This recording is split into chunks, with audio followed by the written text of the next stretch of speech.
Luke chapter 15.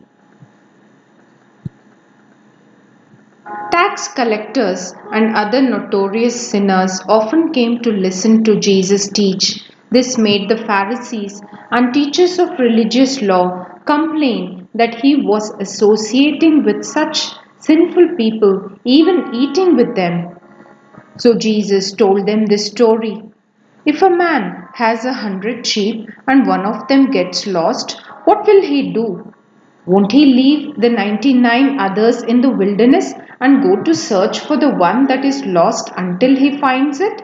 And when he has found it, he will joyfully carry it home on his shoulders. When he arrives, he will call together his friends and neighbors, saying, "Rejoice with me, because I have found my lost sheep." In the same way, there is more joy in heaven over one lost sinner who repents and returns to God than over 99 others who are righteous and haven't strayed away. Or suppose a woman has 10 silver coins and loses one. Won't she light a lamp and sweep the entire house and search carefully until she finds it?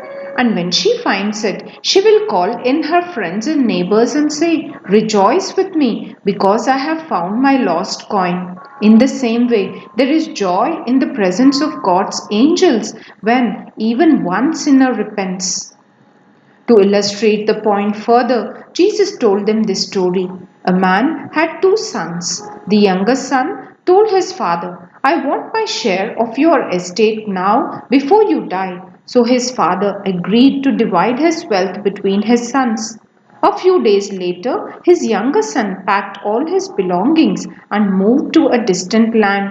And there he wasted all his money in wild living. About the time his money ran out, a great famine swept over the land, and he began to starve.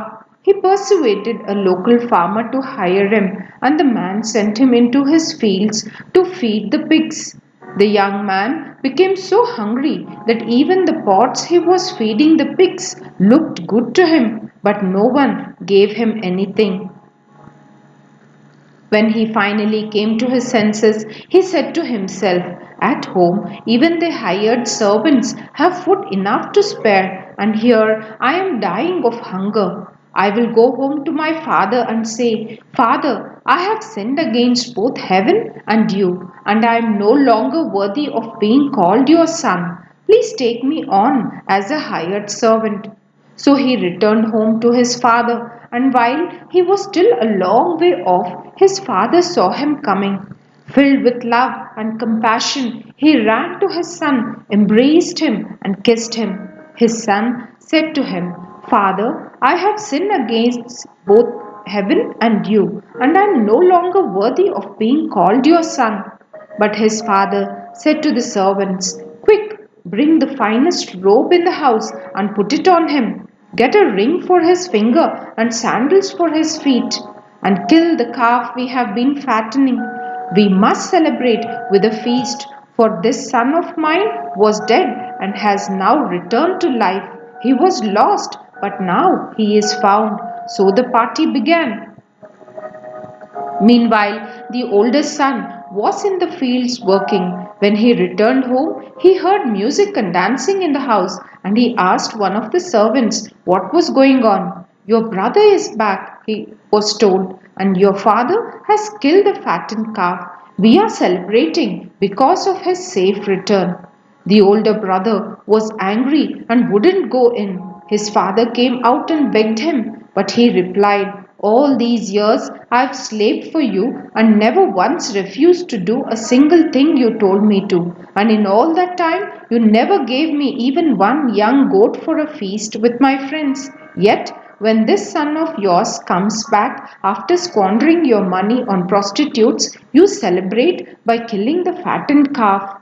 His father said to him, "Look, dear son, you have always stayed by me, and everything I have is yours. We had to celebrate this happy day, for your brother was dead and has come back to life. He was lost, but now he is found."